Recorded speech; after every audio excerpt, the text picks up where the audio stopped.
ముఖ్యంగా ఎల్లారెడ్డి పట్టణ మా కార్యకర్తలకు అన్నదమ్ములకు అక్క చెల్లెలందరికీ పేరు పేరున నమస్కారం తెలియజేస్తా ఉన్నాను.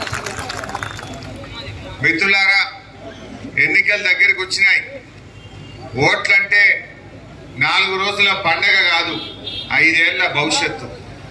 వచ్చే 5 ఏళ్లు మనకు ఎవరు మేలు చేస్తారు, ఎవరు మనకు సాయం చేయగలుగుతారు, బాగా ఆలోచించి మీరు ఓటేయాలి.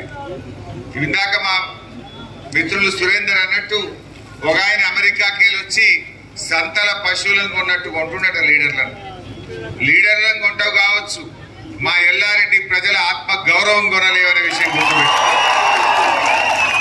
మనుషులను కొంటావు కావచ్చు, కానీ మా ఎల్లారెడ్డి ప్రజల్ని కొనలేవు అని ఆయన గుర్తుపెట్టుకోవాల్సిన అవసరం ఉంది. మనం ఆలోచించాలి. లీడర్లు అమ్ముడు పోగానే ప్రజలు అమ్ముడు పోతామా? లీడర్లు పోవచ్చు, కానీ ప్రజలు మాత్రం తప్పకుండా కేసీఆర్ పక్షం ఉంటాడు, మంచిగా పాలించే బీఆర్ఎస్ పక్షాన ఉంటారు. ఇవాళ ఎన్నికల్లో ఏం జరుగుతుందో మీరే ఆలోచించండి. మొన్నటిదా కర్ణాటకలో పోయి ఇదే రాహుల్ గాంధీ, ప్రియాంక గాంధీ కర్ణాటకలో 5 గ్యారెంటీలు అని ఉదరగొట్టింది. పాపం కర్ణాటక ప్రజలు నమ్మి కాంగ్రెస్ కు ఓటేస్తే నట్టేట ముంచేసింది. ఏం చెప్పిండ్రా? ఇవాళ కూడా పేపర్లలో యాడ్లు ఇచ్చారు పెద్దగా. 5 గ్యారెంటీలను ఉదరగొట్టిండ్రు. కానీ వాళ్ళ కర్ణాటకలో ఏమైతుందో తెలుసా? మనకు ఎక్కువ దూరమేం లేదు. మీరు గట్టిగా బండి తీసుకొని పోతే 2 గంటల బార్డర్ పోతారు, మీరు 2 గంటల బార్డర్ పోతారు. నేను చెప్పినా నమ్మవలసిన అవసరం కూడా లేదు. మీకు ఏమైనా అనుమానం ఉంటే ఒక క్రూజర్ బండి తీసుకొని 2 గంటల బార్డర్ మీదకి పోతే ఆడ పరిస్థితి ఏందో మీకే అర్థమవుతుంది కదా. ఇవాళ ఏమంటున్నారు కర్ణాటక రైతులు వచ్చి లబో దిబో అని మొత్తుకుంటున్నారు. ఇవాళ వాళ్ళ 5 గ్యారెంటీల మాట దేవుడేరు కానీ ఉన్న కరెంటు పోయిందట. ఆనాడు బీజేపీ పార్టీ ఉండగా కర్ణాటకలో 7-8 గంటల కరెంటు వస్తే ఇవాళ 2-3 గంటల కరెంటు కూడా వస్తుంది. 2-3 గంటల ఆ దొంగ రాత్రి వచ్చే కరెంటుతోని ఆ 3 గంటల్లో 30 సార్లు ట్రిప్ అయితే మన ఎల్లారెడ్డిలో ఎగ్జామ్ చేస్తామా? ఎగ్జామ్ నడుస్తుందా? ఏమంటారు కర్ణాటక రైతులు? మా పరిస్థితి పేనం మీదకెళ్ళి పొయ్యిల పడ్డట్టు అయిపోయింది అని బాధపడతా ఉన్నారు. మరి మనం కూడా అయిదామా? నేను చెప్పుడు ఇడిచిపెట్టండి. ఆ కర్ణాటక ఉప ముఖ్యమంత్రి డికే శివకుమార్ వచ్చే మొన్న ఒక ఉపన్యాసంలో చెప్పిండు, ఇగో మా కర్ణాటకలో మేము రైతులకు రోజుకు 5 గంటల కరెంట్ ఇస్తున్నాము అన్నాడు. 5 గంటలు ఇస్తే చాలుతుందా? ఇక్కడ పిసిసి అధ్యక్షుడు రేవంత్ రెడ్డి ఉన్నాడు, ఆయన ఇంకా ఎక్కువ అంటున్నాడు. 3 గంటలే చాలు, మా వాడు 5 అన్నాడు. కానీ 10 HP మోటార్ పెడితే 3 గంటల 3 ఎకరాలు వాడుతుందట.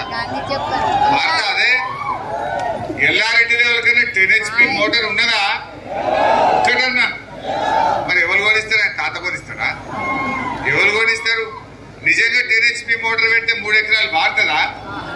అంటే ఎంత ఇవి అవగాహన లేకుండా ఎంత పనికి మాలిన మాటలు మాట్లాడుతుండ్రో ఒక్కసారి ఆలోచించండి. 24 గంటల కరెంట్ ఇచ్చే కేసీఆర్ ఉండగా ఈ కాంగ్రెస్ వాళ్ళని నమ్మి మోసపోదామా?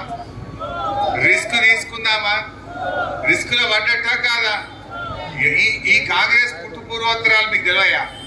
ఎందుకంటే ఇదే కాంగ్రెస్ ఉన్నప్పుడు ఆనాడు రాజశేఖర రెడ్డి, కిరణ్ కుమార్ రెడ్డి ఉన్నప్పుడు ఉచిత కరెంట్ అని ఉత్త కరెంట్ చేసింది వీళ్ళు కాదా? పొద్దున్నాక 1-2 గంటలు, దొంగ రాత్రి 3-4 గంటల కరెంట్ ఇస్తే పాపం మా రైతులు బాయికాన్ని వండుకునే పరిస్థితి. రాత్రి పూట కరెంటు పెట్టబోయి పాములు కొట్టి తేళ్లు కొట్టి చచ్చిపోయిన రైతులు. ఇవాళ ఏమున్నదే?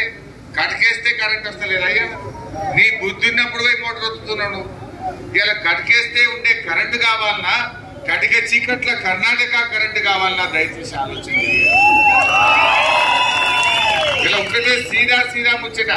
కరెంటు కావాలన్నా కాంగ్రెస్ కావాలన్నా? కరెంటు కావాలన్నా కాంగ్రెస్ కావాలన్నా? మరి కుల్లా ఉన్నది రాస్తా. కరెంటు కావాలంటే కారు కుద్దు. కేసీఆర్ రాకముందు వ్యవసాయం అంటే దండగా అన్నారు. ఎవడైనా పిల్లనిరాబాయ్ అంటే ఏ అటెండర్ నౌకరున్నా పిల్లనిస్తా గానీ వ్యవసాయం చేసేవాడికి ఇయ్యాలనే కాలం వచ్చింది. ఎందుకు? ఆనాడు ఉండే కాంగ్రెస్ అయినా తెలుగుదేశం అయినా వ్యవసాయాన్ని పట్టించుకోలేదు.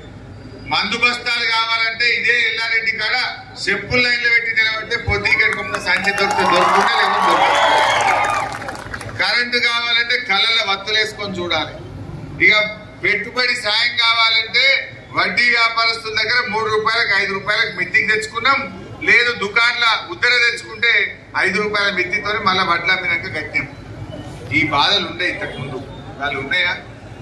కేసీఆర్ వచ్చినాక కరెంటు మంచిగా ఇచ్చిండు, చెరువులు మంచిగా చేసిండు, చెక్ డ్యాములు మంచిగా చేసిండు, పెట్టుబడికి ఎకరానికి 10,000 ఇచ్చిండు, టైం మీద ఎరువులు ఇచ్చిండు, విత్తనాలు ఇచ్చిండు, పండిన పంట గింజ లేకుండా ఊరూరికి కాంటాలు పెట్టి వడ్లు కొన్నాడా లేదా? మున్పట్లెక్కనే ఉన్నదా? ఎంత బలువైన పంట పండింది ఈసారి? మంచి పంట వచ్చిందా లేదా? 2 పంటలు పక్కా అయినాయి, వానకాలం పక్క, యాసంగి పక్క. ఎందుకంటే యాసంగి పంట వేయాలంటే భయపడదు. 2 ఎకరాలున్న ఆసామి కూడా 1 ఎకరమే వేసుకున్నాం. ఎందుకు? కరెంట్ ఉంటుందో ఉండదో, నీళ్లు గుంజుకపోతాయేమో అని భయానికి 2 ఎకరాలు ఉంటే ఎకరం పడావు పెట్టుకుంటుండే, ఎకరమే నాటేసుకుంటుండే. ఇవాళ 2 నాట్లు ఎత్తురా లేదా? ఎందుకు? ధైర్యం. కేసీఆర్ ఉన్నాడు, బరాబర్ కరెంట్ ఇస్తారా భయ్ అని ఒక నమ్మకం ఉన్నది. ఇవాళ చెరువులు మంచిగా చేసినాక భూగర్భ జలాలు పెరిగినాయి. ఊరైతే 3 అడుగులు వస్తుంది.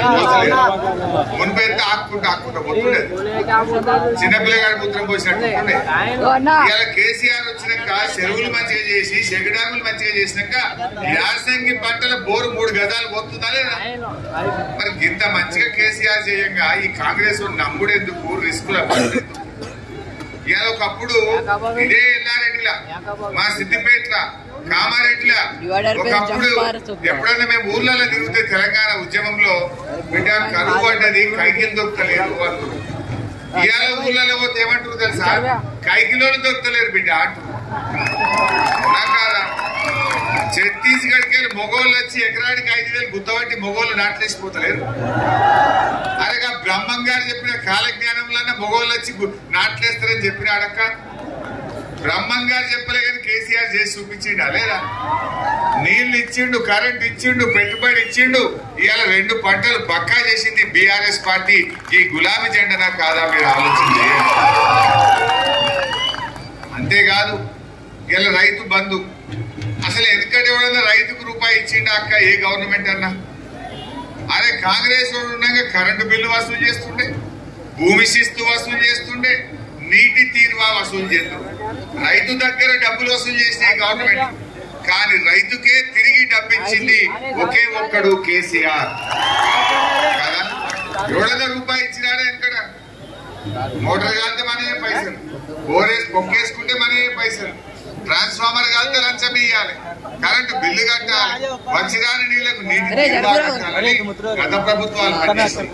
నీ మోటార్ కాలది, ట్రాన్స్ఫార్మర్ కాలది, నీకు మంచిగా కడుపు నిండా ఫ్రీగా కరెంట్ ఇస్తా, రైతు బంధు కింద పెట్టుబడి సాయం చేస్తా అన్నాడు కేసీఆర్. పోయినసారి మన కేసీఆర్ ఎకరానికి 8,000 ఇచ్చాడు, మళ్ళా గెలిస్తే 10,000 చేస్తా అన్నాడు. ఏమన్నారు ఇదే కాంగ్రెస్ వాళ్ళు? ఎలక్షన్ బట్టి ఇచ్చిండు, వచ్చినాయా లేవా 10,000 ఇచ్చిండా లేదా? ఇప్పుడు ఏమంటున్నాడు మన కేసీఆర్? ఈ తాప మళ్ళా గెలిపియండి, ఎకరానికి 16,000 రూపాయలు రైతు బంధు ఇస్తా అంటారు. జర మా కార్యకర్తలు మంచిగా మనసును పట్టించుకోవాలి. ఒక ముచ్చట కాంగ్రెస్ వాళ్ళు ఏమంటున్నారే? రైతు బంధు ఇస్తామంటున్నారా? అన్నారు, నకలు కొట్టిరు, కొట్టిరు కానీ నకలు కొట్టినామని నకలు లేదు మనకి. ఎందుకు తెలుసా? మీరు చూడండి, వాళ్ళ కాగితం చూడండి, వాడు నకలు కొట్టిండు. లాస్ట్ కు రామక్క పాట కూడా నకలు కొట్టిండు. దుమ్ము రేపుతుంది రామక్క పాట అని చెప్పి ఈ దుమ్ములో ఆడగొట్టుకోపోతావు అని రామక్క పాటను కూడా నకలు కొట్టింది ఇంకొక కాంగ్రెస్. అయితే రైతు బంధు విషయంలో ఏం చేసింది తెలుసా? మీరు మంచిగా చూడండి కాగితం. ప్రతి రైతుకు సంవత్సరానికి 15,000 ఇస్తామని నకలు కొట్టింది. మన కేసీఆర్ ఏమంటుండు? ప్రతి ఎకరానికి 16,000 ఇస్తా అని కేసీఆర్ అంటారు. కానీ 3 ఎకరాలు ఉందనుకో కేసీఆర్ 48,000 పంపుతాడు.